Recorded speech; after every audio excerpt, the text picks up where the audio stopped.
access card. Sorry, but I need this.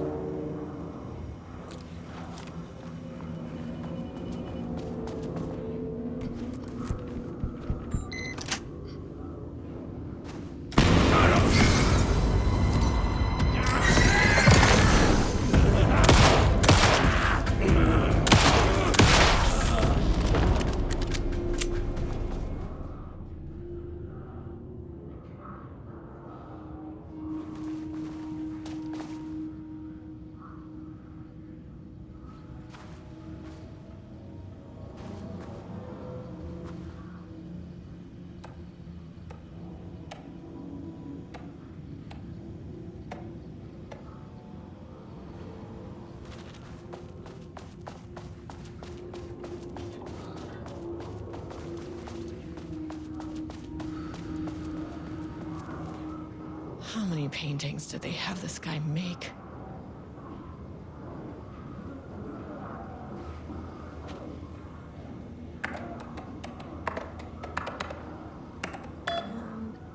There.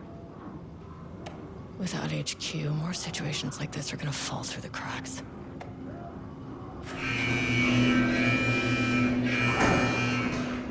Lockdown lifted. You are now safe to resume your game.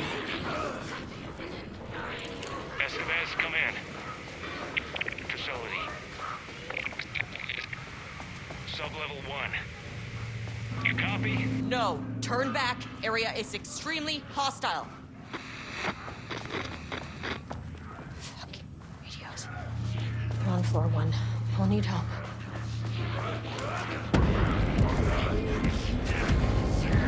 Copy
I had a thought today, a possible avenue for further research.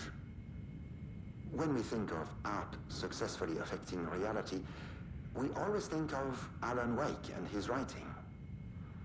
This could be due to recency bias or simply the amount of recorded evidence skewing our opinion. But also, I wonder if writing's very nature is an advantage. Text can describe events in such explicit detail. The story gives the shadow a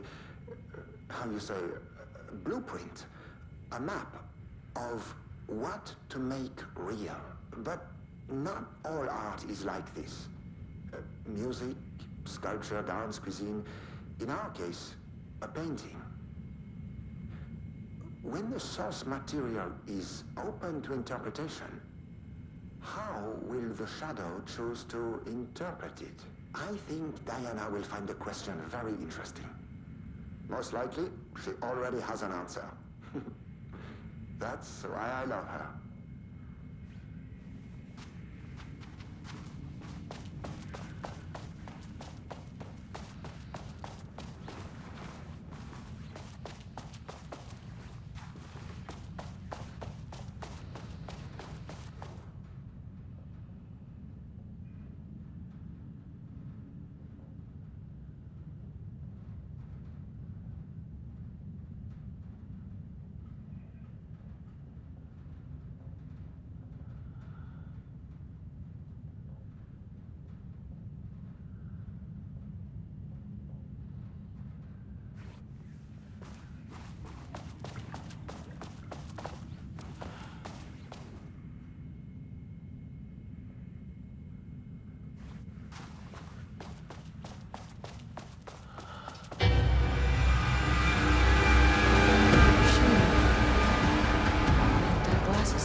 My team was on sublevel 1.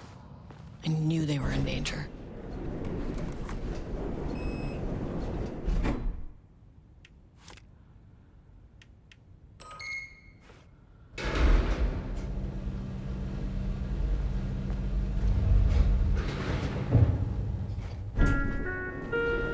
Sublevel 3.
Water dripped from the ceiling as Diana stared at the folders stacked on her workstation.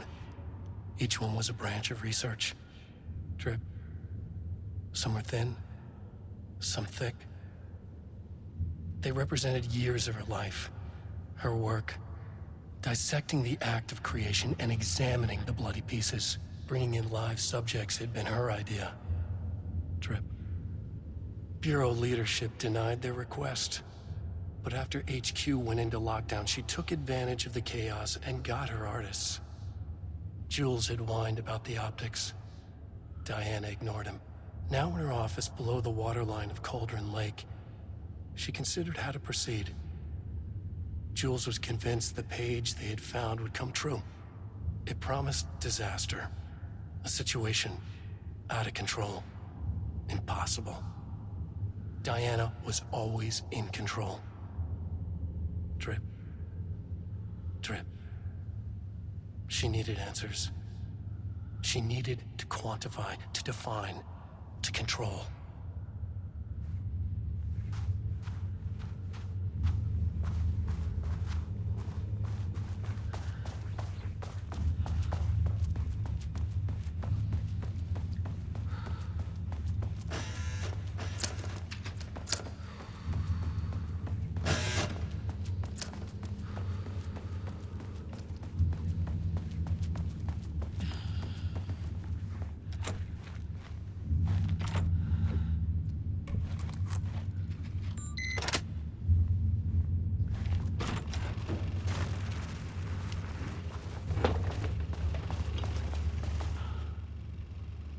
Jules' team has found new pages written by Wake. He must have gotten Rudolph Lane painting again. His bullshit pedestrian methodology cannot produce results before mine. I have to go faster, no matter the cost. We're still behind our projections. The more the machines can produce, the closer we can calibrate them to Wake's style. But proper calibration takes a lot of raw material, and production is slow. No. We're changing directions. The hypothesis remains unchanged. Imitating Wake's writing style will allow us to generate art capable of linking with the threshold. Our live subject should match Wake's style much faster. People can be calibrated just like a machine. You simply have to push the right buttons.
Level 1.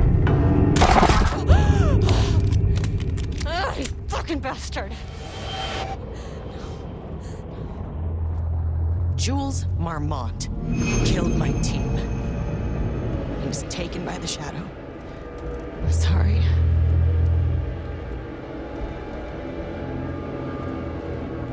I should get that gun while I'm up here.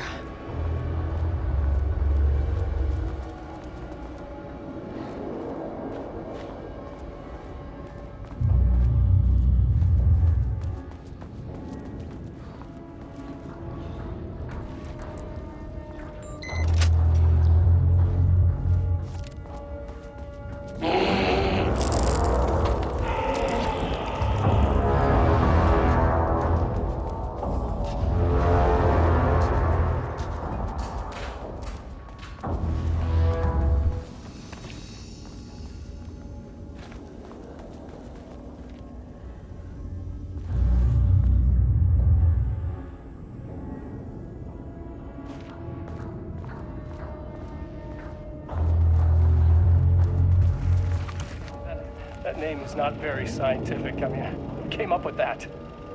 Shadow. Comes to my lab and treats me like some kind of assistant. Un putain d'assistant? Moi? I run the lake house. This is my facility. Mine! He cannot just walk in here for 1 week, make some speeches, and then fly back to New York. Espèce de crétin, prétentieux. The jackass thinks he's a fucking rock star. And he made fun of the name. Oh, the Shadow. The Shadow is good. It's evocative.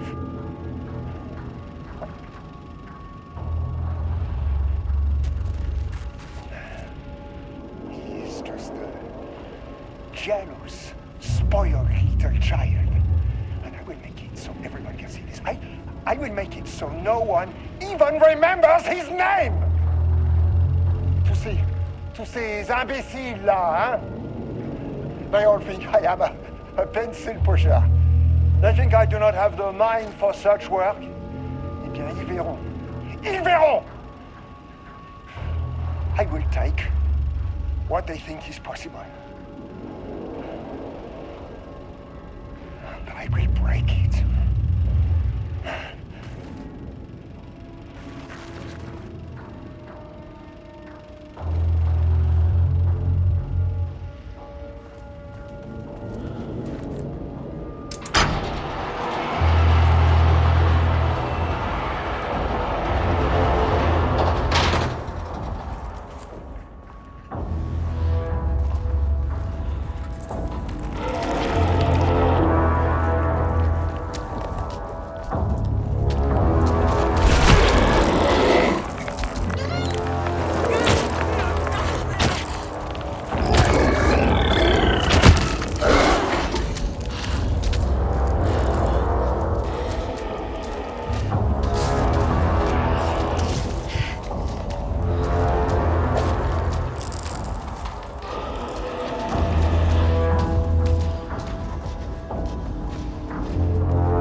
This should get me down to sub-level 5. And this should get me past any other problems.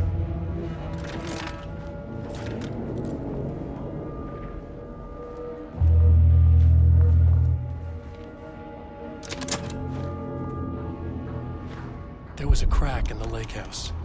The Marmonts had let the lake in, but the water could not flow. It became trapped, stagnant, went bad.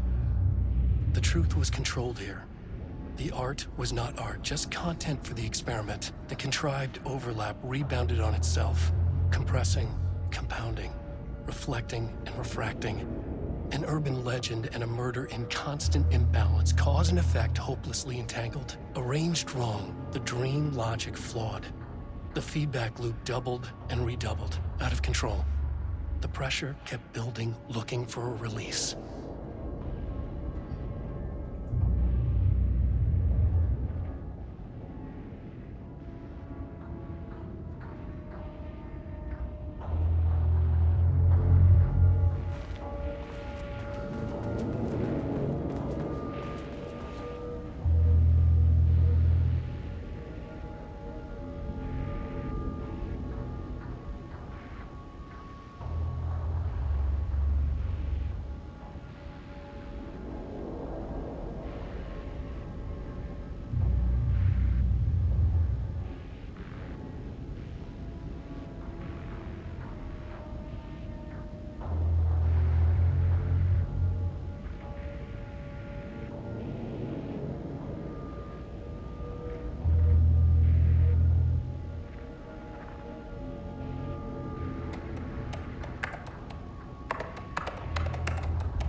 bastards.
The Shadow had changed Jules Marmont into a hostile, paranatural entity. That made everything simpler. No arrest, no paperwork. I could put him down like the monster he was. Sublevel 2.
But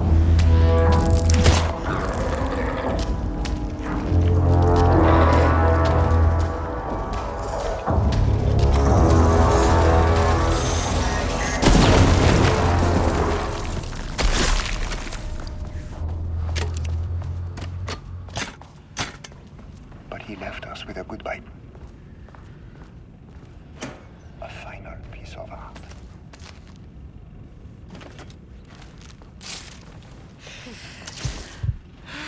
This species is different. It's raw emotion, pure truth. He put everything he had into this one. Literally. Every reading we take is off the charts. This is what we have been waiting for. It is the key.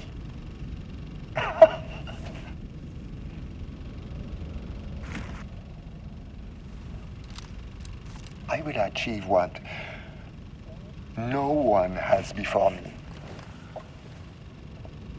Not darling, that arrogant shit. Not my selfish harpy of a wife. So, we have a painter and a painting that can talk. Clearly connected. But Lane was dead before any of this even happened. I never needed any of it.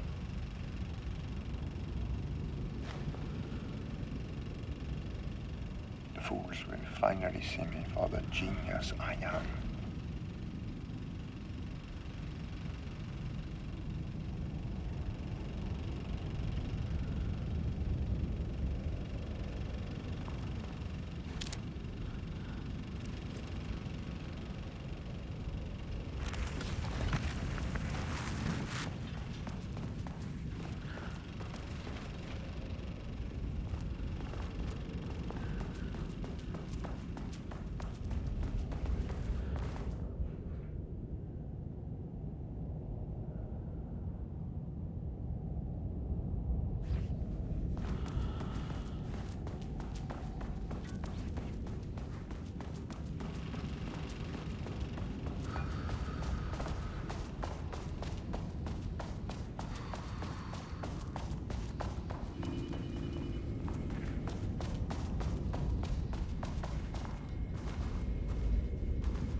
Marmonts were holding a painter here.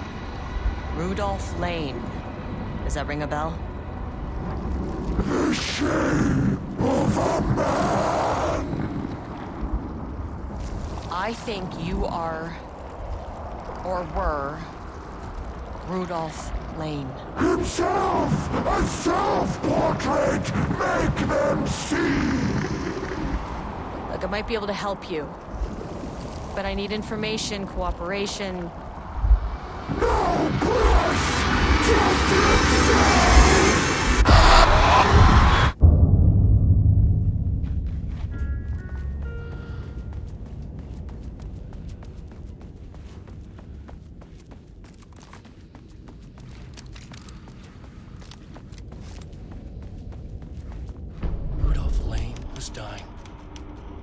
both murderer and victim.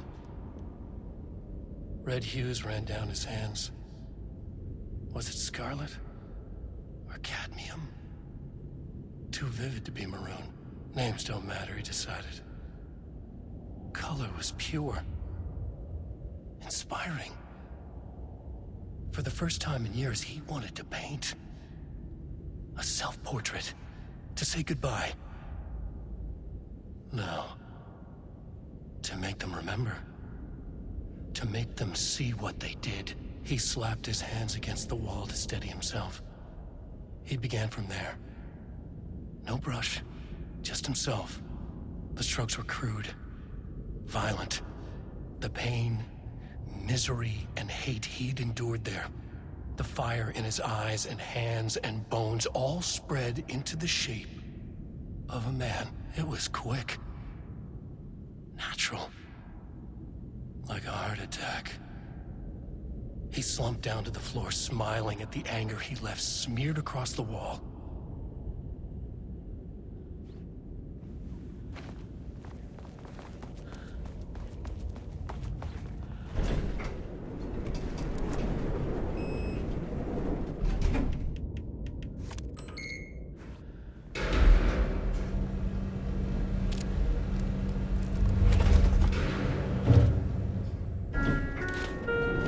Sublevel 4.